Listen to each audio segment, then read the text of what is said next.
नमस्कार मित्रों, मैं अपने धर्माचरण चैनल के माध्यम से मोहिनी एकादशी के कुछ नियम, विधि व कथा की जानकारियाँ दे रही हूँ।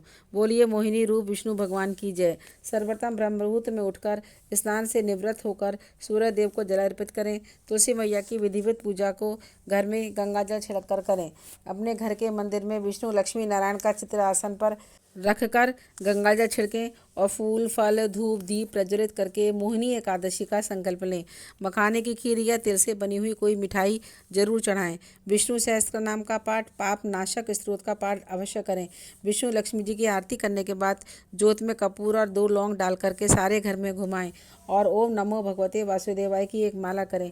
इसी एकादशी को विष्णु भगवान ने मोहिनी रूप धारण कर समुद्र मंथन के समय राक्षसों और देवताओं में अमृत के लिए जब आता धापा मच गई थी, तब विष्णु भगवान ने अपने मोह पाश में राक्षसों को बांधकर देवताओं को अमृतपान कराया था।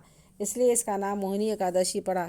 यह एकादशी ज्ञान की शक्ति में वृद्धि, सद्विचार की शक्ति और आरोग्यता प्रदान करती है।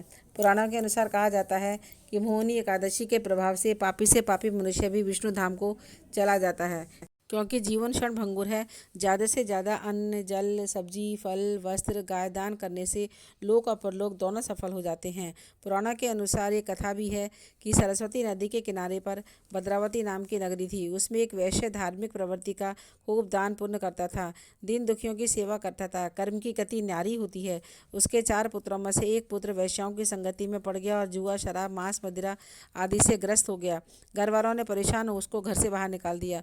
उसके सभी मित्रों ने साथ छोड़ दिया तो वह जंगलों में भटकते भटकते कौटिल्य मुनि के आश्रम पर पहुंच गया। ऋषि मुनि तभी गंगा स्नान करके ही आए थे कि उनके गीले कपड़ों की छींटें उसके शरीर पर पड़ी, तो उसे कुछ सद्बुद्धि आई और वह वहां सत्संग सुनने लगा।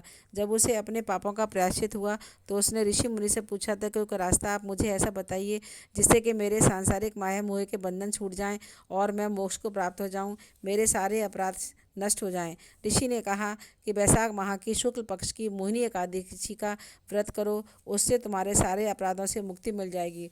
उसने श्रद्धा भाव से मोहिनी एकादशी का निर्जला रहकर व्रत किया तो वह 11 एकादशी के व्रत के प्रभाव से गरुड़ पर सवार होकर विष्णु धाम को चला गया। होम करने से, यज्ञ करने से मनुष्य निश्चय ही मोक्ष को प्राप्त हो जाता है और शारीरिक रोगों से, कष्टों से मुक्ति मिल जाती है। यदि आपको मेरी वीडियो अच्छी लगी हो तो सब्सक्राइब करें, बेल बटन को जरूर प्रेस करें। बोलिए विष्णु भगवान की जय।